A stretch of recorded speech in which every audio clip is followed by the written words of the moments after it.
Carta de Paulo aos Efésios, capítulo 5, versículos 18 e 19. Efésios 5, 18 e 19. E não vos embriagueis com vinho em que há dissolução, mas enchei-vos do Espírito, falando entre vós em salmos e hinos e cânticos espirituais, cantando e salmodiando ao Senhor no vosso coração. A carta de Paulo aos Efésios, ela é rica e abundante de conteúdo para falarmos acerca das verdades soteriológicas da fé, acerca da salvação e da ordem da salvação. No entanto, o capítulo 5, ele se atém à parte prática daquilo que a obra da salvação, pelo poder do Espírito Santo, produz na vida dos crentes. Por isso que ela é uma exortação, o capítulo 5 é uma exortação ao amor fraternal, à prática das boas obras e à conduta correta na vida cristã. Esse texto, ele é extremamente rico, tratando de assuntos que são muito importantes para a nossa caminhada como cristãos e como servos de Deus. No entanto, quando Paulo vai tratar acerca dessa experiência da vida cristã, no que tange a ser cheio do Espírito Santo, ele dá a recomendação de como isso acontece, qual é o processo e quais são os resultados. Porque nos dois versículos que nós lemos, primeiro Paulo faz uma afirmação, dando logo uma direção daquilo que eles não poderiam fazer, dizendo: não vos embriagueis com vinho. Evidentemente que a Escritura não condena, e nós não encontramos na Bíblia nenhum texto que prove que o consumo moderado de álcool seja pecado em si mesmo. Pode levar a atitudes erradas? Pode, mas o consumo em si, a Bíblia não condena. Não existem textos na Bíblia que digam é pecado consumir álcool. Isso é um fato. A Escritura fala isso prova isso de maneira muito clara. E Paulo aqui não está dizendo, olha, não bebam vinho, não consumam nenhum tipo de bebida. O que Paulo está dizendo é, não vos embriagueis com vinho, onde há dissolução, dando a entender que a futilidade da embriaguez, de fato, era algo que não era inerente à vida cristã. O cristão deve viver na sobriedade, então logo a embriaguez não é uma prática para a vida cristã, assim como a glutonaria, como qualquer outro exagero, não é algo inerente a uma vida transformada pelo Espírito Santo. Então Paulo está dizendo, não vos embriagueis com vinho onde há dissolução, não percam o vosso tempo se embriagando ou nas futilidades, sejam elas qualquer futilidade, mas enchei-vos do Espírito. E perceba que Paulo está dizendo a essa igreja que esse encher-se do Espírito era uma dinâmica que nós deveríamos buscar. Isso quer dizer que ser batizado com o Espírito Santo, que é uma obra da redenção, algo que é o Senhor Jesus que faz, não é algo do homem, não é? Aquele batismo, aquela efusão, aquela imersão no Espírito quando somos convertidos, quando somos salvos, que é evidenciado pela vida transformada, que é evidenciado por crer e confessar que Jesus Cristo é o Senhor e é o meu Salvador, isso é uma obra de Deus. No entanto, encher-se do Espírito está relacionado a buscar as coisas que são do Espírito depois de sermos salvos, porque depois de sermos salvos, temos condição de ter a direção correta. Temos o discernimento daquilo que é do Espírito e daquilo que não é do Espírito, porque a Escritura orienta isso. Quando nós nos alimentamos de muita gordura, podemos adquirir problemas cardiovasculares, além da obesidade e outros problemas que podemos adquirir.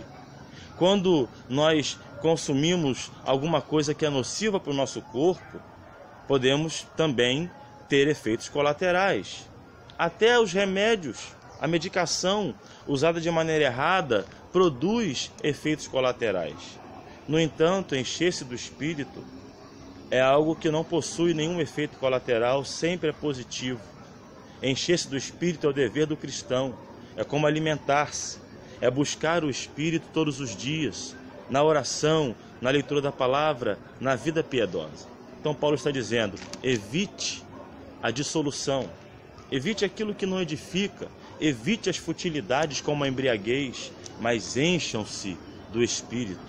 É triste e trágico, mas nós sabemos que há cristãos que perdem horas vendo um jogo de futebol, mas não passam um minuto lendo a Bíblia. Perdem horas vendo uma novela, mas não passam um minuto em oração. Perdem horas vendo filmes, mas não passam um minuto em uma atitude de devoção a Deus, em leitura da palavra, em oração e em consagração. Isso é encher-se do Espírito. Mas aí, o texto vai dizer no versículo 19, que nós lemos também, quais são os resultados de uma vida cheia do Espírito. A palavra cheia aqui no grego é a palavra pleroma, que significa transbordar, estar em um ponto em que não tem como mais preencher. Quando você coloca um recipiente, joga água e vai jogando um líquido qualquer ali, até que não haja mais espaço para aquele recipiente guardar a água. Isto é pleroma, é o termo usado aqui para encher-se do Espírito Santo. É estar completamente tomado do Espírito Santo. E aí o versículo 19 diz quais são os resultados disso. Que não é pular, não é rodar, não é falar em outras línguas, não é dizer ter pseudo-revelações, não. Estar cheio do Espírito Santo nos leva aos seguintes resultados. Olha o versículo 19. Falando entre vós em salmos. Conversar sobre as Escrituras. Ter a palavra de Deus na boca é uma reação clara da ação do Espírito na vida dos crentes. Segundo Jonathan Edwards, era muito comum, e isso é um relato pessoal que está em seus diários, era muito comum entre os cristãos de sua época, seus contemporâneos, encontrarem pessoas que, ao ter uma vida cristã muito piedosa, as suas conversas, na maioria das vezes, quase que 100% das vezes, era acerca de Deus e acerca das Escrituras. O próprio Charles Haddon Spurgeon, também em seus diários, em confissões, ele disse que dificilmente ele se lembre, se recorde de ter passado mais de uma hora sem pensar no Senhor Jesus. Então, falando entre vós, o que é que você tem falado com o seu amigo, com o seu próximo, com o seu irmão? Será que Deus é citado pela sua boca com muita frequência, como deveria? Falando entre vós em salmos e hinos e cânticos espirituais. Cantar e salmodiar também é uma ação do Espírito Santo. Eu não estou falando aqui daquelas ações lucubrantes, aquelas epifanias que as pessoas chamam de espontaneidade na adoração, onde se fala um monte de coisa. Eu me refiro a você cantar o louvor da Bíblia, cantar as Escrituras, cantar os hinos que a Bíblia nos ensina, como os salmos, ou até mesmo hinos que narram Deus e sua majestade como algo comum da sua vida. O louvor não é apenas o cântico de músicas, mas é uma expressão de adoração também nas atitudes. Cada vez que você diz não ao erro, cada vez que você diz não ao pecado, você está louvando a majestade de Deus. Isso e também cantando. Nós adoramos a Deus com as práticas e também com o nosso louvor, com a nossa adoração. Isso está desde o Antigo Testamento estabelecido, que o cântico é uma forma de adorar a Deus. Mas precisamos ver também o que estamos cantando, porque o texto aqui especifica. Cantando entre vós com salmos e hinos espirituais. E da onde é que vêm os salmos? Da Bíblia. Da onde vêm os hinos espirituais? Daquilo que a Bíblia ensina. Então, louvor a Deus, adoração a Deus, deve ser exatamente cantar a palavra. E a palavra louvor vem do termo elogio.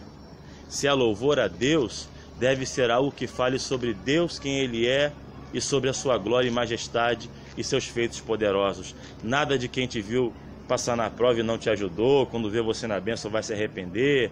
Nada de músicas que falam sobre aquilo que eu quero, aquilo que eu desejo, o que eu passei, o que eu sofri. Ninguém quer saber das histórias dos homens. Ninguém quer saber aquilo que eu tenho a dizer. O que eu, Diego, que eu tenho a dizer sobre a minha vida pode ser até engraçado ou pode ser triste, mas o que vai mudar a vida dos outros é a palavra de Deus, e isso também deve ser cantado. Terceira verdade é que isso deve fluir do coração. Alguém que está cheio do Espírito Santo é alguém que vive uma experiência interna. É uma experiência que vem de dentro para fora, que emana do coração, não é fruto apenas de uma prática. O texto vai dizer, salmodiando ao Senhor no vosso coração. Isso quer dizer que quem está cheio do Espírito Santo, além de falar muito sobre Deus e sobre as coisas de Deus, além de cantar sobre as coisas de Deus e proclamar as verdades de Deus com sua adoração, é alguém que dentro do seu coração possui um altar de adoração, onde somente o nome de Deus é glorificado. Isso é ser cheio do Espírito Santo. Precisamos resgatar isso. Precisamos nos voltar urgentemente para Deus e buscar nele e dele qual é a melhor proposta para a nossa vida como cristãos. E a proposta de Deus, dada pelo Espírito Santo, por meio de Paulo, é esta: sede cheio do Espírito Santo, não perca tempo em futilidades, encha-se de Deus, proclame as verdades de Deus e viva para a glória de Deus.